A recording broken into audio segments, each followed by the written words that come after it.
dentro de las diferentes actividades que hemos realizado para concienciar sobre la problemática del agua y el uso racional de ella, pues hemos tenido la posibilidad de hacer un intercambio técnico con profesionales de Colombia, de Guinea y aquí de Vitoria-Gasteiz. Soy John Frey Hernández de la Asociación Colombia-Euskadi. Soy Mercedes de Jalipular. Ni Aitor naiz, nazioarteko elkartasunean lan egiten dut. Eta proiektu honetan Jalipular eta Colombia-Euskadiren eskutik uraren inguruko proiektu bat egin dugu.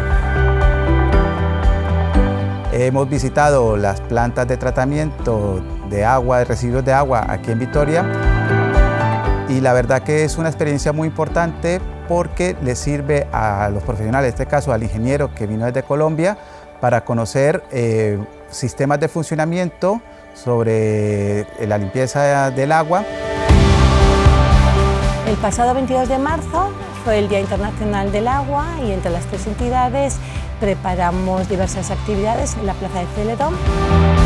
Pudimos sensibilizar en torno a la problemática de los plásticos en los océanos, en torno a lo que implica para las mujeres el no tener un acceso adecuado al agua y también, ya en un contexto más de aquí, la problemática que supone el llenado de las piscinas. Ikastetxeetara joan gara, lau tailer egin ditugu, eta tailer hauetan pixkat Euskadiko kontekstua saltzen dugu. Azkenan hemen Euskadi mailan ur edangarria daukagu gure egunerokoan, baina beste kontestuetan ez daukate ur edangarria lortzeko erraztasunak eta honen inguruan kontzientzia piztea bilatzen dugu.